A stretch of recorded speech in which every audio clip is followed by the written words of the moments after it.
hari Rabu 2 November 2002 di sekolah tercinta kita ini untuk melaksanakan kegiatan bimbingan konseling. Di sini Ibu sebelumnya mengucapkan terima kasih banyak kepada kalian yang sudah meluangkan waktu untuk hadir pada kegiatan hari ini.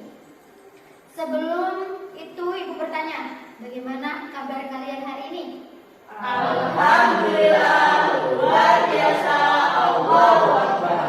Oke, alhamdulillah ya. Masih tetap semangat? Semangat. Oke, semangat ya.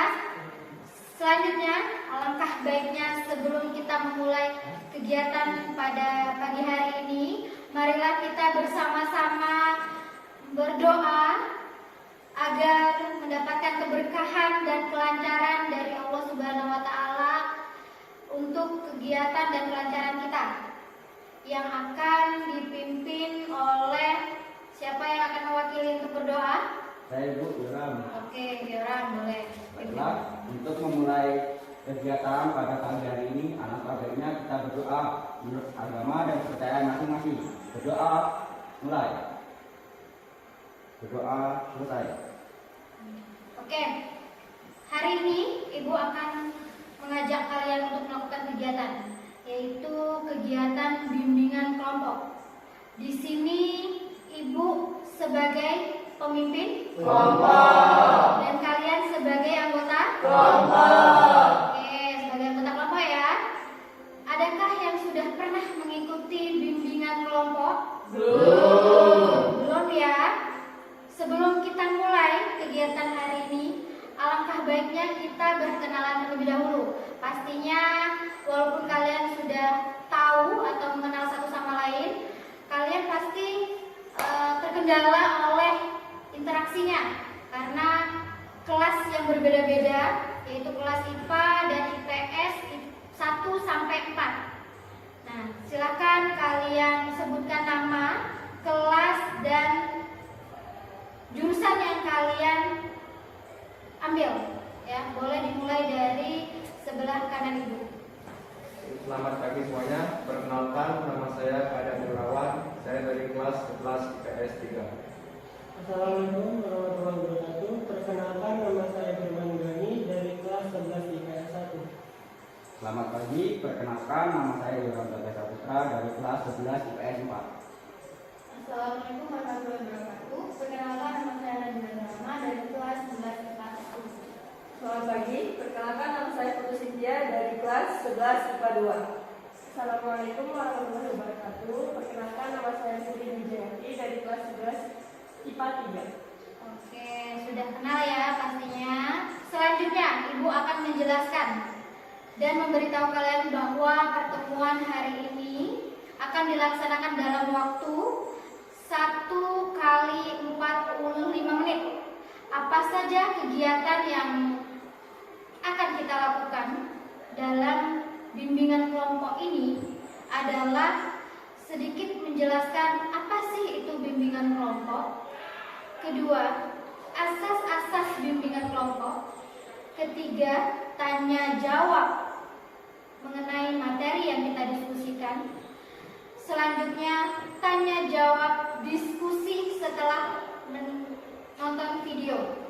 Serta pada tahap terakhir nanti kalian akan mengisi sebuah kertas berisi layanan segera atau laisek. Nah, di sini Ibu akan menyampaikan asas-asas bimbingan kelompok yang perlu kalian ketahui. Yang pertama adalah asas kerahasiaan. Ada yang tahu?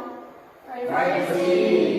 Ya, asas kerahasiaan adalah asas privacy, bisa disebut dengan privacy karena rahasia ya. Apa yang kita laksanakan pada hari ini yang kira-kiranya penting tidak perlu dibicarakan di luar atau kepada orang Lain. Nah, yang kedua adalah asas kesukarelaan. Ada yang tahu? Ikhlas. Kelas. Nah, asas kesukarelaan adalah di mana kalian mengikuti kegiatan hari ini tanpa adanya paksaan dari pihak pihak manapun. Ya. Yang ketiga adalah asas keterbukaan. Ada yang tahu? Terbuka. Terbuka. Nah, di sini apa yang kalian rasakan, apa yang kalian alami dapat disampaikan sesuai dengan topik yang kita bahas. Nah, yang terakhir, asas kenormatifan. Ada yang tahu? Perilaku. Ya, sama seperti perilaku. Asas kenormatifan adalah bentuk norma atau nilai-nilai yang ada di dalam kegiatan kita diskusi. Contohnya saling menghargai pendapat antar satu sama lain. Jadi tidak ada yang mencela ketika teman kalian mengemukakan pendapat. Apakah ada yang ingin ditanyakan? Tidak. Sudah mengerti? Sudah. Apakah sudah siap untuk memulai kegiatan hari ini? Siap. Oke. Nah, Ibu mau bertanya, ada yang tahu apa itu bimbingan kelompok? Saya Bu Nabila. Oke, Nabila. Bimbingan kelompok adalah bimbingan yang dilakukan secara berkelompok. Sudah ya. Selanjutnya, bimbingan kelompok merupakan salah satu teknik bimbingan yang membantu individu mencapai perkembangan secara optimal sesuai dengan kemampuan, bakat, minat, serta nilai-nilai yang dianut dan dilaksanakan dalam situasi kelompok. Selanjutnya, Ibu mau bertanya, adakah yang tahu motivasi belajar itu apa? Saya Bu Pipi. Motivasi belajar adalah dorongan untuk diri sendiri untuk mencapai kesuksesan dalam kita belajar. Ada lagi? Saya Bu Kadek. Motivasi belajar adalah dorongan dari diri siswa untuk mencapai tujuan belajar, baik untuk pemahaman materi ataupun pemahaman materi. Oke, bagus ya. Motivasi belajar merupakan keseluruhan daya penggerak di dalam diri seseorang yang menimbulkan kegiatan belajar, menjamin kelangsungan kegiatan belajar itu demi mencapai suatu tujuan. Motivasi belajar memiliki ciri-ciri ya. Ciri-cirinya pasti ada dua. Adalah ciri-ciri intrinsik dan ekstrinsik. Oke. Nah, di sini Ibu akan memberikan video yang akan kalian tonton bersama-sama. Di sini nanti kalian akan Ibu bagi kelompok A dan kelompok B. Tugas kalian nanti mengisi lembar kertas yang Ibu berikan. Silakan berdiskusi. Nanti Ibu tanyakan dari masing-masing pertanyaan tersebut. Boleh diwakilkan oleh masing-masing kelompok untuk menjawab. Oke, kita tonton ya. Dengan kewajiban, karena sukses kamu ya tergantung usahamu. Setelah melaksanakan menonton video, di sini Ibu akan bagikan selembar kertas yang akan kalian diskusikan bersama kelompok kalian. Akan Ibu kasih waktu selama 5 menit untuk mengerjakan. Nanti Ibu tanyakan pertanyaan-pertanyaannya dan akan dijawab oleh perwakilan. Paham? Paham. Oke, bagikan ya. Silakan didiskusikan. Ibu akan tanyakan ya pertanyaan-pertanyaan yang ada di selembar kertas tersebut. Yang pertama, bagaimana pendapat kalian mengenai video yang diputar tadi? Apa yang bisa kalian ambil? Mulai dari kelompok A, ada yang jawab? Saya Bu Joran, Oke. perwakilan dari kelompok A.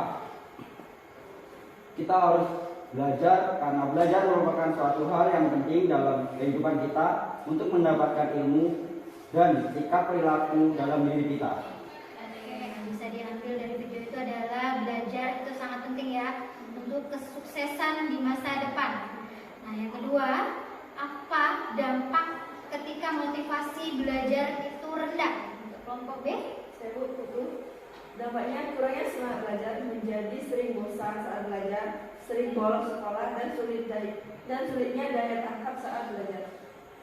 Oke, dampak ketika motivasi belajar itu rendah adalah kalian pasti merasa bosan. Kalian merasa tidak semangat dalam belajar ya.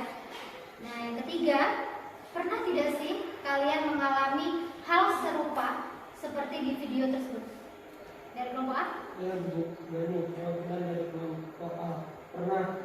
Contohnya tidur saat jam belajar. Itu karena kurangnya motivasi untuk belajar. Oke. Kalian pasti sudah pernah. Saya yakin kalian pernah merasakan seperti video tersebut ya. Merasa bosan, terus tidak mengerjakan tugas dengan selesai, tidur di kelas, terus izin ke toilet ternyata ke kantin, dan masih banyak yang lainnya ya.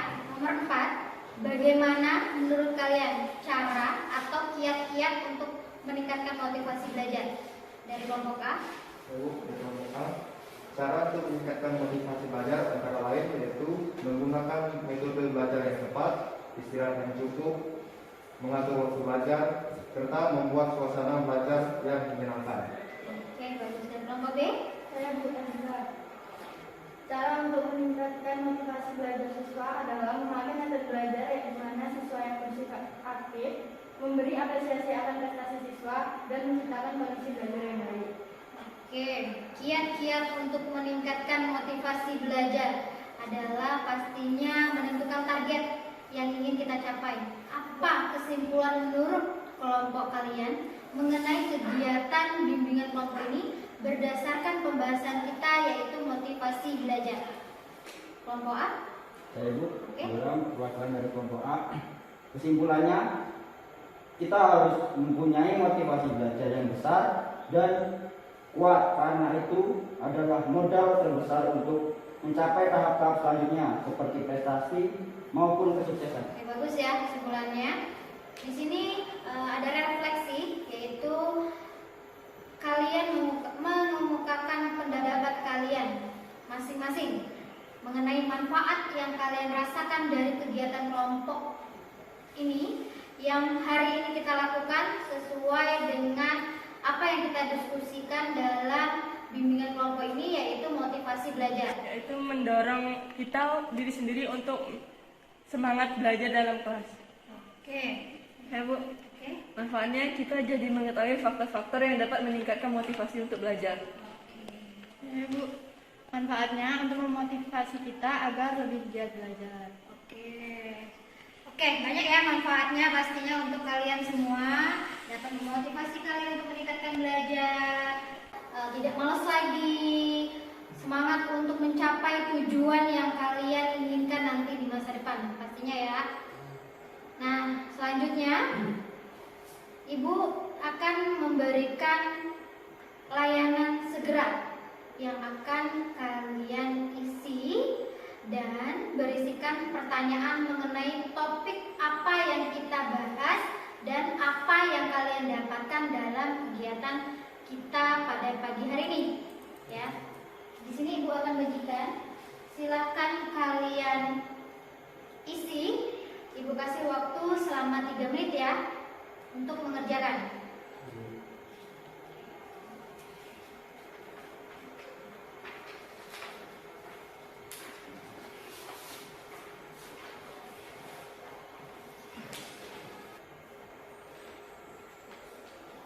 Sudah selesai?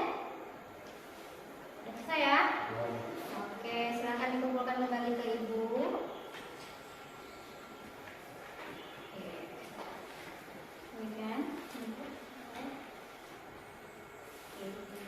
Ini adalah LAISEK, layanan segera. Ya. Nanti juga ada layanan LAIJAPEN, yaitu layanan jangka pendek, dan LAIJAPANG, yaitu layanan jangka panjang. Dan nanti akan Ibu berikan menyusul ketika kalian sudah menerapkan motivasi belajar saat pembelajaran di kelas. Apabila ada yang masih kurang paham, ada yang ingin ditanyakan, boleh temui Ibu ya di ruang BK. Kita akan melanjutkannya dengan kegiatan layanan individu. Sudah paham sampai di sini? Paham. Oke, kita tutup ya. Sebelum kita tutup sampai terakhir, kita berdoa dulu sama-sama yang akan dipimpin kembali oleh Yoram. Silakan dipimpin untuk berdoa. Baik, untuk mengakhiri kegiatan kita pada hari ini, alangkah baiknya kita berdoa menurut agama dan kepercayaan masing-masing. Berdoa dimulai. Berdoa selesai. Selesai ya. Terima kasih atas kerjasamanya hari ini. Semoga apa yang kita diskusikan, apa